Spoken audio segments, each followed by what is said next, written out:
ఏమండి, నా పేరు గుణరాం. నేను సైబర్ క్రైమ్ పోలీస్ స్టేషన్ నుంచి వచ్చాను. నేను ఇన్స్పెక్టర్గా పనిచేస్తున్నాను. నేను ఇక్కడికి వచ్చిన కారణం ఏంటంటే, ఈ రోజుల్లో డిజిటల్ అరెస్ట్ అనేది చాలా విపరీతంగా జరుగుతోంది. డిజిటల్ అరెస్ట్ జరగడానికి కేంద్ర బిందువు బ్యాంక్.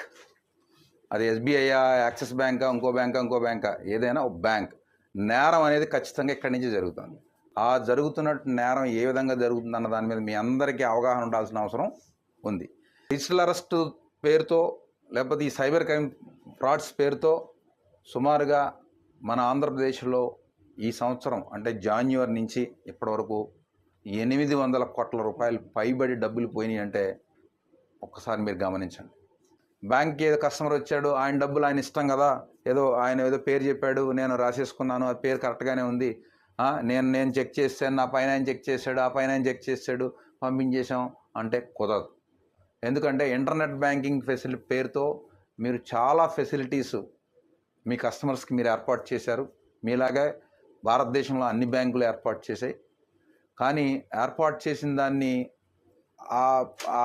ఆ సౌలభ్యాన్ని నేరస్తులు చక్కగా ఉపయోగించుకొని మనకి డబ్బులు కొట్టేయడం జరుగుతుంది. అంటే ఫెడెక్స్ నుంచి కాల్ చేస్తున్నామని, మీకు ఈ కొరియర్ అందకపోతే 2 నొక్కండి 3 నొక్కండి, లేకపోతే మీరు పలానా చోట నుంచి పలానా చోట కొరియర్ పంపిస్తున్నారు, అందులో మీ ఆధార్ కార్డు ఉంది, మీ ఫోన్ నెంబర్ లింక్ అయ్యింది, అందులో ఈ పాస్పోర్ట్లో లేదు MDM మాదక ద్రవ్యాలు పంపిస్తున్నారు, ఇలా ఏదో రకరకాలుగా వాళ్ళ వస్తున్నాయి. ఆ టైంలో మిమ్మల్ని ఎవరితోని మాట్లాడనివ్వకుండా మిమ్మల్ని వాళ్ళు అరెస్ట్ చేసినట్టుగా డిజిటల్గా అరెస్ట్ చేస్తున్నామని చెప్పి టోటల్గా మిమ్మల్ని భయభ్రాంతులకు గురి చేసి మీ దగ్గర ఉన్నటువంటి FDలు అవన్నీ కూడా బ్రేక్ చేయించి RTGS ద్వారా మీ బ్యాంక్ వచ్చి ఇక్కడి నుంచి అమౌంట్ని వాళ్ళు చేసేసుకోవడం జరుగుతుంది. ఈ ప్రాసెస్ అంతా ఎలా జరుగుతుంది? మేము అన్ని కేసుల్ని పరిశీలించిన తర్వాతన మేము టోటల్గా సిపి గారు మా టీం అంతా కూడా మేము ఒక క్వశ్చనేర్ తయారు చేయడం జరిగింది. ఇది క్వశ్చనేర్.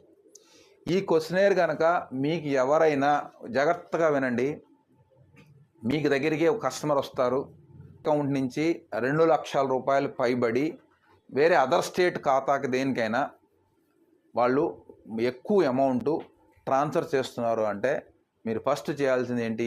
అలా ఎందుకు డబ్బు ట్రాన్స్ఫర్ చేస్తున్నారు, కారణం ఏంటి? వాళ్ళు ఏదో చిన్న పొడుగు వాళ్ళు భయంలో ఉంటారు. అది మీరు గమనించాలి. అతన్ని గమనించాలి. అతని మొహం కవళికలు ఎలా ఉన్నాయి, ఫోన్లో మాట్లాడుతున్నాడా, ఏం చేస్తున్నాడు, ఏంటి, ఫోన్ అవసరం ఫోన్ కట్టేమని చెప్పాలా, కట్టనండి, లేదు నాకేదో అంటాడు అంటే మీరు వెంటనే పట్టుకోవాలి, ఏదో జరుగుతుంది ఇది. మీరు అడ్డంగా అవసరమైతే గొడవ పెట్టుకోండి, ఏం పర్వాలేదు, మాకు ఫోన్ చేయండి, మేము వస్తాం. ఇప్పుడు మొన్న ఇదే SBI బ్యాంకులో 1,25,00,000 ఒక్కసారిగా వెళ్ళిపోయినాయి. మళ్ళీ ఇదే SBI bank Tiruvuru branch manager గారు వచ్చిన అబ్బాయిని గమనించి చేయడం వల్ల 60 లక్షల రూపాయలు ఫ్రాడ్ ఆపగలిగాడు. ఇదే మహబూబ్ నగర్లో SBI బ్రాంచ్లో ఇలాగే ఒక బ్యాంక్ మేనేజర్ గారు వెంటనే మాట్లాడి అక్కడ కూడా ఆపగలిగాడు. మీరు కొన్ని క్వశ్చనేర్ వాళ్ళు ఖచ్చితంగా మీరు అడగాలి. ఆ క్వశ్చన్ ఏం అడగాలి అన్నది నేను మీకు చదివి వినిపిస్తాను. ఈ ఖచ్చితంగా మీ మైండ్లో, అందరి మైండ్లోనూ ఉండాలి.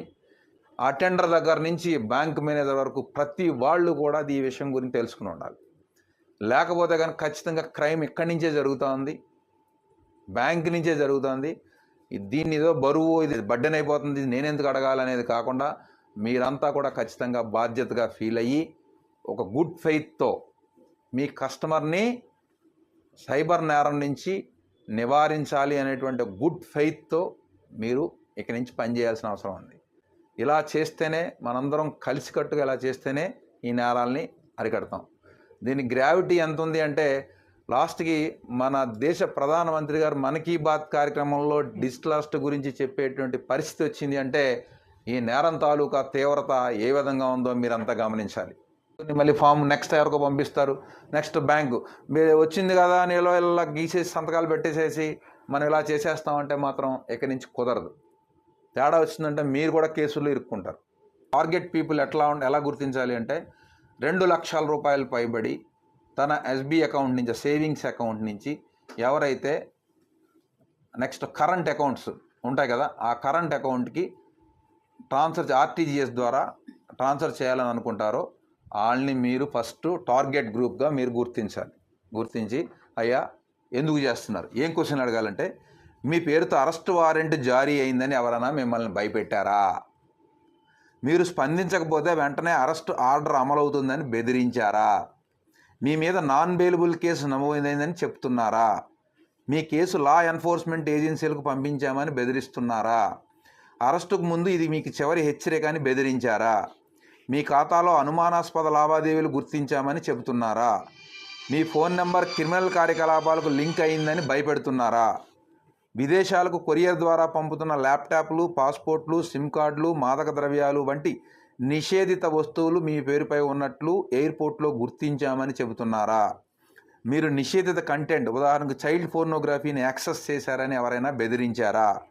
ఈ లావాదేవీకి సంబంధించిన వ్యక్తి మీకు వ్యక్తిగతంగా తెలుసా?